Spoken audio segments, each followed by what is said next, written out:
कौन कौन से स्टोन है वो आप पहन सकते हैं, कौन कौन से स्टोन है जो नहीं पहन सकते। बुर्ज अकरम में जो स्टोन आप पहन सकते हैं वो है red coral, yellow sapphire, pearl और रूबी। ये 4 स्टोन आप इस लगन में पहन सकते हैं, इस बुर्ज में पहन सकते हैं। जो स्टोन आप नहीं पहन सकते उसमें है एमरल्ड, डायमंड, ओपन।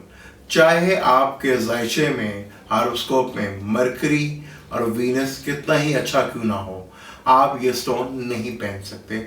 उसकी वजह कि ये मेलिफिक होते हैं। मेलिफिक के स्टोन कभी भी नहीं पहने जाते हैं। हाँ, एक और आपको मैं बताऊँ, इसमें आप एक और स्टोन पहन सकते हैं, वो है नीलम।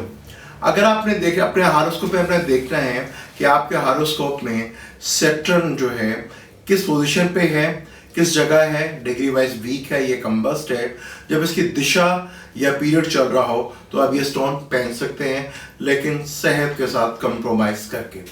आप सेहत के साथ कंप्रोमाइज करके स्टोन तो पहन सकते हैं।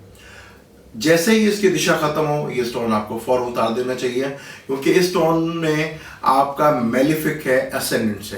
तो असेंडेंट से मेलिफिक का स्टोन नहीं पहना जाता, लेकिन इसका एक घर केंद्र में आता है, जिसकी वजह से ये स्टोन आप पहन सकते हैं कुछ पीरियड, कुछ लम्हे के लिए या कुछ वक्त के लिए। अब आपने देखा कि इस लगन में आप 4 स्टोन पहन सकते हैं और 2 स्टोन नहीं पहन सकते। इंशाल्लाह मुझे अपनी फीडबैक, आपकी फीडबैक का इंतजार रहेगा। आप मेरे पेज पे मुझे फीडबैक दें। मेरा पेज है सलीम समी एस्ट्रोलॉजर।